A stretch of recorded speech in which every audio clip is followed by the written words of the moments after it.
අපි අද ෂෝට් වීඩියෝක් කරන්නයි හදන්නේ. කැන්ඩිවල පොල්ගොල්ල ඩෑම් එක ක්‍රොස් කරන්න තමයි අද හදන්නේ. මේ තියෙන්නේ වවුල් කඩේ.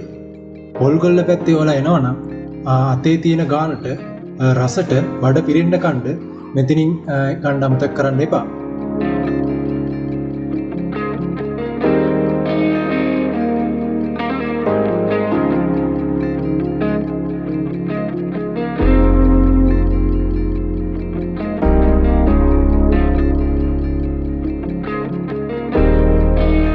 දැන් ඔයාලට පේනවා මහවැලි ගඟ, ඈතින් පේනවා පොල්ගොල්ල ඩෑම් එක.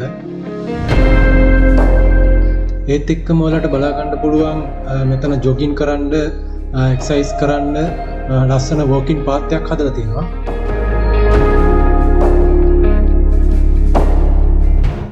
මේ දැන් අපි ඉන්නේ ඩෑම් එකෙන් වතුර එළියට එන පැත්තේ.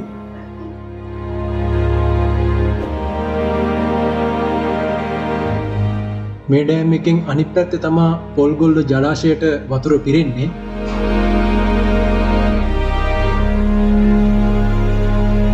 මේ ඩෑම් එක හදන්න පටන් අරන් තියෙන්නේ 1970. ඒ වගේම විවෘත කරලා තියෙන්නේ 1976.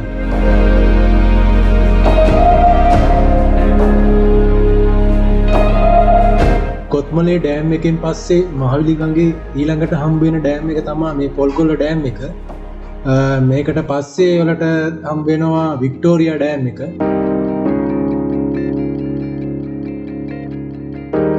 ඒත් මේ පොල්ගොල්ල ඩෑම් එකෙන් විදුලිය නිපදවන්නේ නැහැ. ඒ කියන්නේ විදුලි බලාගාරයක් මෙතන නැහැ.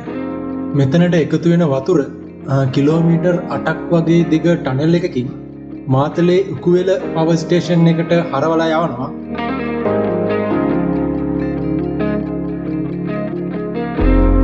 අපි දැන් පොල්ගොල්ල ඩෑම් එක ක්‍රොස් කරලා ඉවරයි. මේ පාර දිගේ දිගටම ගියොත් මඩවල පාර වලට හම්බ වෙනවා.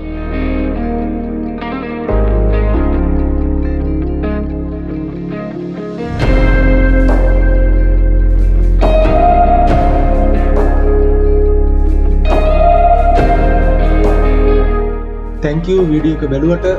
දැනටමත් ඔයාලා subscribe කරලා නැත්නම් අපේ channel එක subscribe කරන්න, like කරන්න, ඒ වගේම මේ වීඩියෝ එක හැමෝම එක්ක share කරන්න.